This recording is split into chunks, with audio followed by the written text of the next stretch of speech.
Genesis 26. Isaac settles in Gerar. Now there was a famine in the land of Canaan, besides the previous famine that had occurred in the days of Abraham. So Isaac went to Gerar, to Abimelech, king of the Philistines.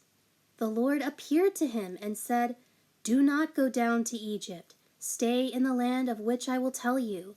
Live temporarily as a resident in this land, and I will be with you and will bless and favor you.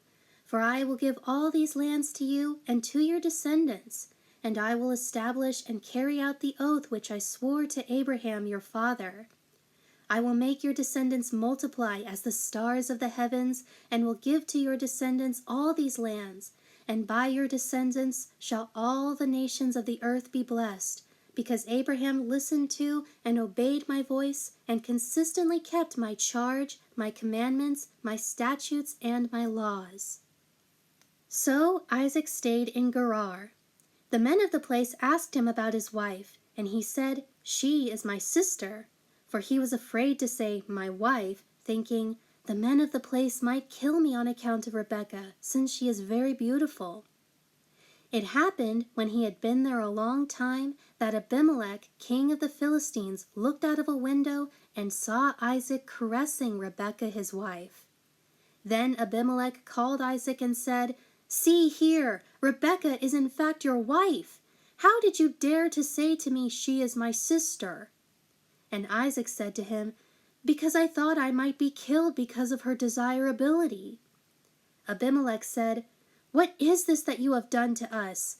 One of the men among our people might easily have been intimate with your wife, and you would have brought guilt on us before God."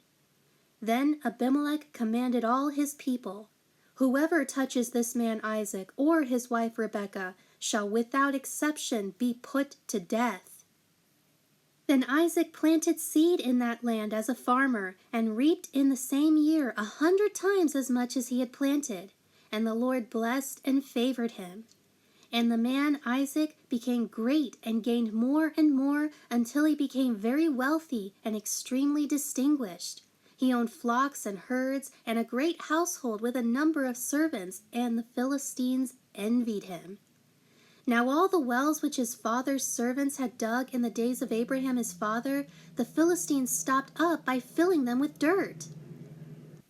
Then Abimelech said to Isaac, "Go away from here, because you are far too powerful for us."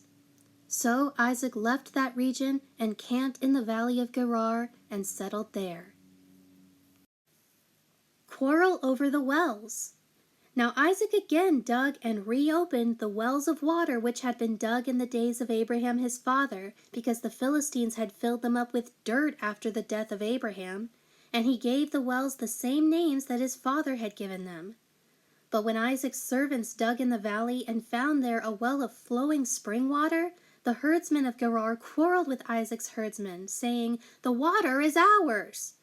So Isaac named the well Esek, because they quarreled with him. Then his servants dug another well, and they quarreled over that also. So Isaac named it Sitnah. He moved away from there and dug another well, and they did not quarrel over that one. So he named it Rehoboth, saying, "For now the Lord has made room for us, and we shall be prosperous in the land." Then he went up from there to Beersheba. The Lord appeared to him the same night and said, "I am the God of Abraham your father. Do not be afraid, for I am with you. I will bless you and favor you, and multiply your descendants for the sake of my servant Abraham." So Isaac built an altar there and called on the name of the Lord in prayer. He pitched his tent there, and there Isaac's servants dug a well.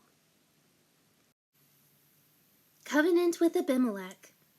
Then Abimelech came to him from Gerar with Ahuzath, his close friend and confidential adviser, and Phicol, the commander of his army.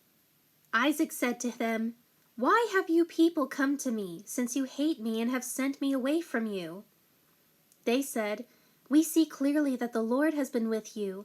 So we said, "There should now be an oath between us, with a curse for the one who breaks it, that is, between you and us, and let us make a covenant with you, that you will not harm us, just as we have not touched you, and have done nothing but good to you, and have sent you away in peace.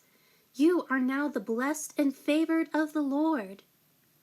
Then Isaac held a formal banquet for them, and they ate and drank. They got up early in the morning and swore oaths, pledging to do nothing but good to each other. And Isaac sent them on their way, and they left him in peace. Now on the same day Isaac's servants came and told him about the well they had dug, saying, "We have found water." So he named the well Shibah. Therefore the name of the city is Beersheba to this day. When Esau was 40 years old, he married Judith, the daughter of Beeri the Hittite, and Basemath, the daughter of Elon the Hittite, as his wives. And they were a source of grief to Esau's parents Isaac and Rebekah.